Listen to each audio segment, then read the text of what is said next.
তখন মধ্যরাত, নিভৃত গ্রামের শুনশান নীরব একটি কবরস্থান। সদ্য দাফন করা একটি নতুন কবরের পাশে হঠাৎ দেখা মিলল এক বয়স্ক বৃদ্ধের। কেন এত গভীর রাতে কবরস্থানে তিনি? আর কবরস্থানের এই নতুন কবরটি বা কার? স্থানীয়রা জানান, নতুন কবরটি ওই বৃদ্ধের ছেলের। গরুর জন্য ঘাস আনতে গিয়ে বজ্রপাতে মৃত্যু হয়েছে তার। বজ্রপাতে মারা যাওয়া মানুষের লাশ চুরি হয়। সে ভয় থেকেই কবর পাহারা দিচ্ছেন তার হতভাগা পিতা। ঘটনাটি ঘটেছে মুন্সিগঞ্জের টঙ্গিবাড়ি উপজেলার কামারখাড়া কবরস্থানে। এই জায়গায় শুনছি এবং আমরা আরো দেখছি, ঠিক আছে, মানে আমার পাশে আরো ক্ষয়ক্ষতি এরকম হয়েছিল। তো আমরা দেখছি আরো আপনার এরকম কবর থেকে মনে করেন লাশ তুলে নিয়ে যেতে বা দেখছিলাম। তো এই আতঙ্কে মানে আমরা লাশটা পাহারা দিই, ঠিক আছে। আমার নাতি এখানে মারা গেছে, এখানে এই লাশ চুরি হয়ে যায়, কিছু বুঝছেন।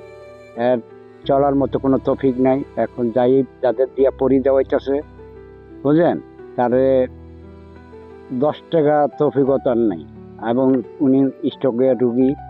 বজ্রপাতে নিহত যুবকের নাম আরাফাত খান। দাফনের পর থেকেই চরম উদ্বেগ ও আতঙ্কে দিন কাটাচ্ছে তার পরিবার। কবরের নিরাপত্তা নিয়ে শঙ্কা থেকে প্রতি রাতেই কবর পাহারা দিচ্ছেন স্বজনরা। মধ্যরাতে কবরের পাশে বসে থাকছেন আরাফাতের বাবা জসিম খান। সন্তানের কবর অক্ষত রাখা এবং সম্ভাব্য লাশ চুরির আশঙ্কা থেকেই রাতভর পাহারায় থাকছেন তিনি ও তার পরিবারের সদস্যরা। আমি আসছি আমার ছেলের কবর ভোট দেখতে, পরি দিতে আসছি। আর আমার লোকজন সাথে লোকজন আছে, এরা রাত দুরা পরি দেয়। আমি নষ্ট জায়গা এরা পরি দেয়, 4-5 জন লোক আছে, এরা পরি দেয়। পাহাড় দিয়ে লাশ চুরি হয় শুনি লাশ চুরি হয় শুনি। এই যে বজ্রপাতের যে মারা যায় এদের লাশ চুরি হয়ে যায়, এই জন্য আমরা এই পরি দিতে হয় আমাদের। আর আমি চাই প্রশাসনের সাহায্য সহযোগিতা, সরকারের সাহায্য সহযোগিতা চাই। আমরা এই জায়গায় আমার ছেলের মাটি দিচ্ছি, এখন আমাদের লাশ রেগুলার এসে পরি দিতে হয়। লাশ নেওয়া যায়, এই জন্য আমরা পরি দিই। নিহত পরিবার জানায়, আরাফাত দর্জির কাজ করে সংসার চালাতো। গরুর জন্য ঘাস আনতে গিয়ে বজ্রপাতে তার মৃত্যু হয়। স্থানীয় বাসিন্দারা জানান, ঘটনাটি অত্যন্ত মানবিক ও উদ্বেগজনক।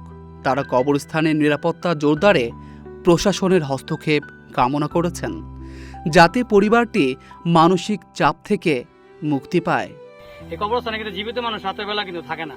এখন তারা কিন্তু সেই নিজের জীবনের দিকে না তাকায় কিন্তু লাশটা পড়ে দিতে। আমরা চাই যে এই বাবা যে মৃত্যুর পরে যে সবচেয়ে বড় কষ্ট হয়েছিল বাবার, যে সন্তানের লাশ কাঁধে নেওয়া, সে কাঁধে নিছে, সে কষ্টের ভিতরেও এখন এই সন্তানের লাশ পড়ে দিতেছে। আসলে নজিরবিহীন। পাহারা দেওয়ার ব্যবস্থা করে দিতেন প্রশাসন। যদি এখানে যদি তারা তো টল দেয়, এখানে যে একজন যদি থাকতেন, যেটা আমি ইউনু মহোদয়ের কাছে দৃষ্টি আকর্ষণ করি এবং প্রশাসনের কাছে দৃষ্টি আকর্ষণ করি। এ বিষয়ে উপজেলা নির্বাহী কর্মকর্তা তাহমিনা আক্তার জানান, কবর পাহারার জন্য ইউনিয়ন পরিষদের মাধ্যমে গ্রাম পুলিশের সহযোগিতায় প্রয়োজনীয় ব্যবস্থা নিতে নির্দেশনা দেওয়া হয়েছে। শহীদুল ইসলাম সোহাগ, রূপালী, বাংলাদেশ।